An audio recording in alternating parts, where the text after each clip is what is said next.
Greetings, children of the screen. Your friendly neighborhood nerd scum here once again, and today I'm going to be taking just a few minutes to talk to you guys about the movie Bad Boys. What? No, the other one. There you go. Once little boys grew up to be reliable and hard-working.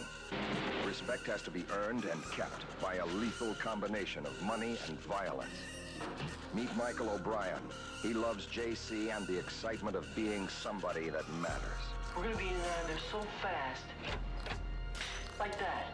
Bad Boys. Bad Boys was originally released in 1983, rated R with a runtime of 123 minutes. The film is directed by Rick Rosenthal and written by Richard Dell'Ello, with a cast that includes Sean Penn, Elias Morales, Clancy Brown, Ali Sheedy, Eric Gurry, Rennie Stanton, Robert Lee, and Alan Ruck. Right on, guys. So one of the main reasons I'm talking about this movie is because I am consistently surprised by how few people know what I'm talking about when I mention it. As I said, there's a very popular and successful franchise of films called Bad Boys by Michael Bay, and anytime I bring this film up, that is what people assume I'm talking about. And you know what? Rightfully so. Those have a much larger pop culture kind of saturation. But this is an extremely solid film. After all, it's directed by the guy who directed Halloween 2. And Halloween Resurrection. So, you know, he's also directed episodes of Buffy the Vampire Slayer and episodes of the newest Beauty and the Beast TV show. So, you know, it's kind of a mixed bag. But this film is pretty solid. Now, as I said, I'm doing this video because not that many people know about this film and I want people to watch it. So I'm going to try not to give too many, hard spoilers. I'm going to talk about the movie a bit, and there will be a few small spoilers in here, but nothing that should change the way that you view the movie. So, brief plot synopsis. The story follows Mickey, a particularly violent juvenile offender who is sent to a boys' correctional facility after a plot by he and his friends to rob some local drug dealers goes horribly wrong, and he accidentally is responsible for the death of an 8-year-old child. From that point on, you get what, on the surface, is a lot of the very typical tropes and even, you might say, cliches of a prison movie, only dealing with characters who are between the ages of probably 9 or 10 and 17. So keep in mind, while I don't really believe in doing warnings for content and stuff like that, because it might freak people out, I will say that before I get into really talking about this movie, it is pretty violent. It also deals with issues of sexual assault, and all of these things are involving minors. People who are in their teens, and at least one character who's probably more in the age range of somewhere between 9 and 11. So if that's something you just can't deal with, go ahead and bounce. I'm not going to get into those things too heavily, but they are elements of the movie that I feel need to be addressed in a video where I'm telling people to go watch the movie. So anyway, guys, yeah, no one knows what this movie is, and no one really talks about it. But it is really awesome. As you saw from the cast list, this movie is full of great actors, and while, as I said, on the surface of it, it's very typical in a lot of ways, because you have these actors who are so good, and also because you have a movie that's dealing with younger characters, the stakes inherently feel higher. So the drama and the tension that you get out of very conventional prison trope movies is just automatically heightened. And again, these actors also manage to play it with the same level of emotion and the same quality of acting that you get out of a movie like Shawshank Redemption or Escape from Alcatraz, where these adult actors are dealing with really heavy stuff. These kids are dealing with equally heavy stuff, and all the acting is solid. So it really is very engaging in that way. It's really disturbing in that way, but also really engaging. The other thing that I would like to mention about the movie is first off, the people who have seen this movie, when I see them talking about it, let's just say that there's a lot of really bizarre opinions on this movie. But I want to go ahead and state this here now. No matter what you hear people say, there is no good guy in this movie. Sean Penn's character Mick has a rival who's from a Latino gang in his local neighborhood, and it's actually this character's younger brother who Mick ends up killing. So there is a rival, and they are from separate gangs. but neither one of them is necessarily the bad guy. Like, we're following Nick, but he's not a good person. Again, he gets a kid killed. We find out that he has particularly violent offenses in his past against the elderly and the young, so he's not a good person in any way, shape, or form. So I feel it's a little disingenuous when people get angry that the bad guy of the movie is Latino. Because again, in this movie we have a white gang, a Latino gang, and a black gang, and those are divided up racially because at the time that was very inherent to the way that gangs worked, and even today a lot of times that is still the case, but it was never really meant as like a race versus race type thing.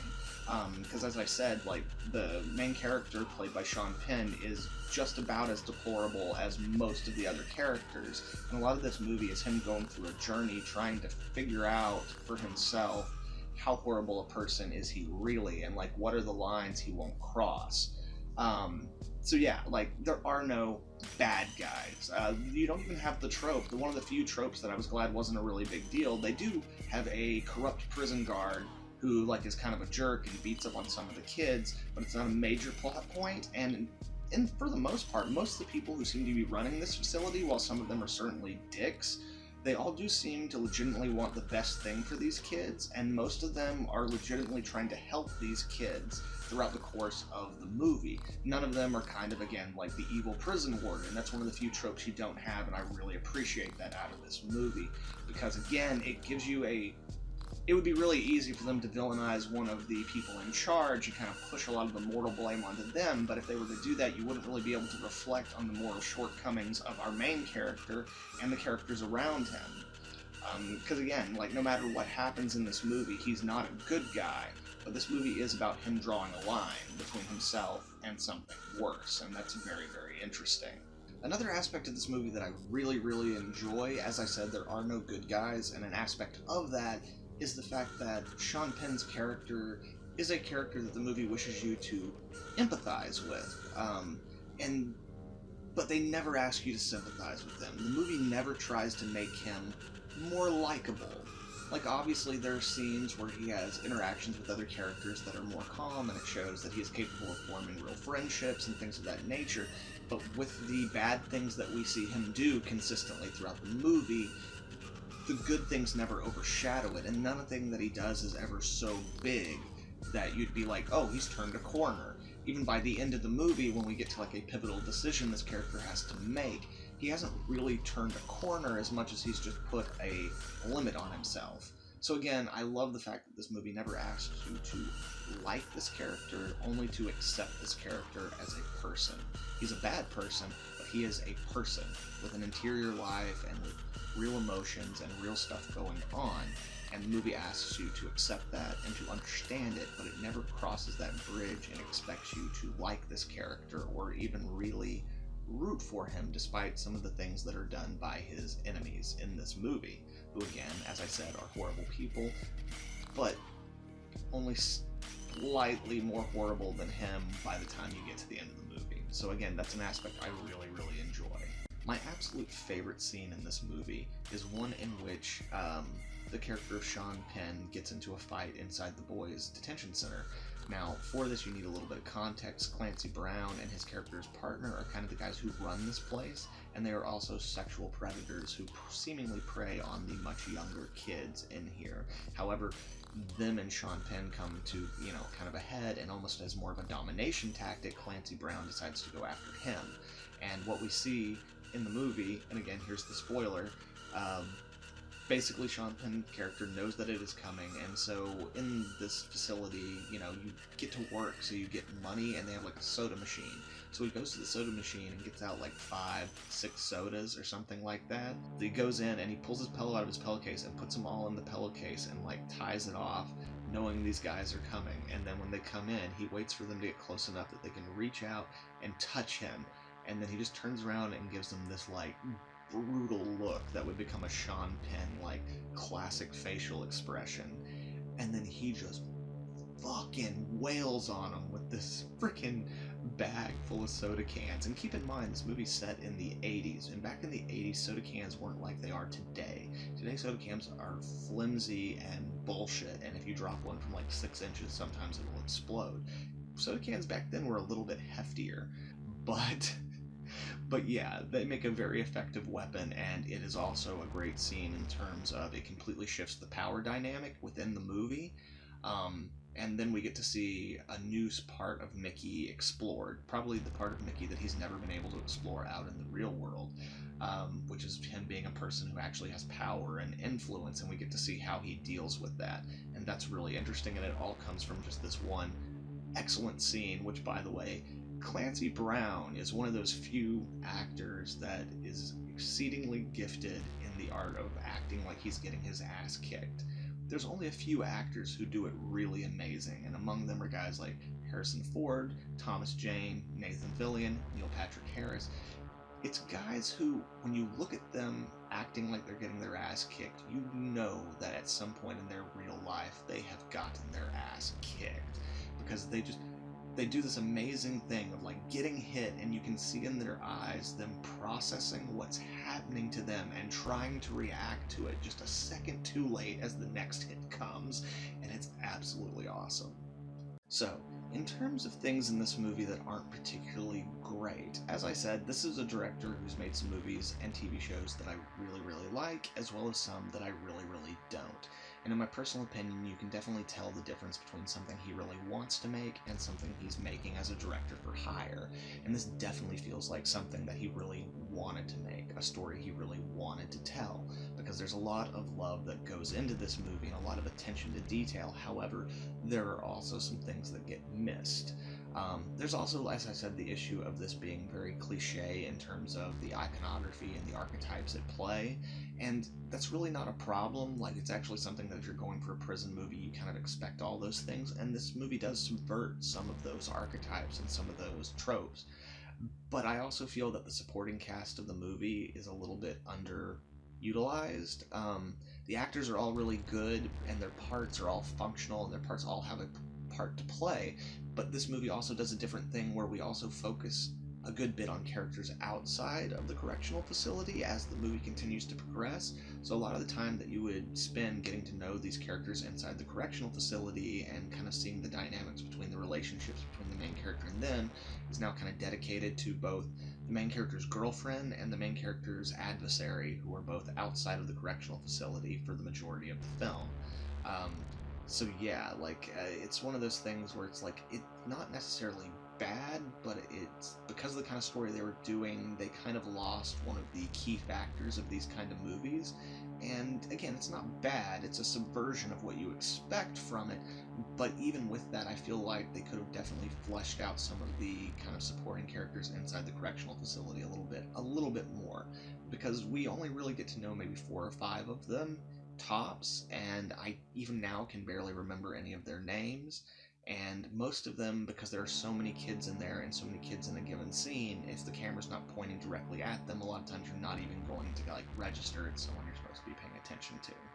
So the other thing that I want to mention, and there are some technical flaws in this movie, but nothing that's too bad. Again, if you're talking about the guy who made Halloween Resurrection, there's a chance there's something horrible that worked its way into the movie, something that was missed and just absolutely mind-boggling, and unfortunately this movie does have at least one thing like that. Towards the end of the movie, there is a sequence where there is the big climactic fight inside the boys' correctional facility, and it is a life or death fight of these two guys just going at each other. And in the middle of this shot, at some point while the two guys are on the ground struggling around, you can clearly see the second camera operator operating the handheld camera, shooting from the other angle. Keep in mind that in this boys' correctional facility, there's a lot of characters, they do have their normal uniform, but their uniforms are very lax. So I guess back in the day, it's something that might have been more easy to miss. But yeah, and I'll be honest, the first 3 or 4 times I saw the movie, I didn't even really notice it because I was so focused on the fight. But I'm just imagining when this movie first came out and it was playing on the big screen, that's insanity. That is a big mistake in your most pivotal scene in your movie. And it's just so ridiculous. And it's so sad because both the key actors in the scene are doing such a good job. And the sequence is so well built up to that point. The music's perfect. You have all these other kids cheering. They've locked out all the people who could help either of these two guys, and now they're just locked into this death battle. It's a really great scene, and right in the middle of it, just fucking Acapulco shirt. Like, what the fuck, man?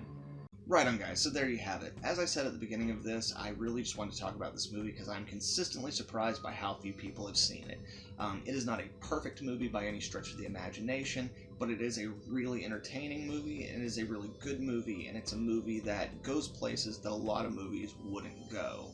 It's very brave in that respect, and it forces you to ask questions about the way you feel about some of the characters in really interesting and complex ways. So yeah, I definitely recommend it. If you guys have not seen it right now, if you have an Amazon Prime membership, it's free on Amazon Prime to check out. And honestly, if you look on YouTube and just search for it, I've seen at least a couple of channels that have the whole movie up. Mind you, it won't be up for very long, and Amazon has like the good quality remaster, but it's a way to watch the movie.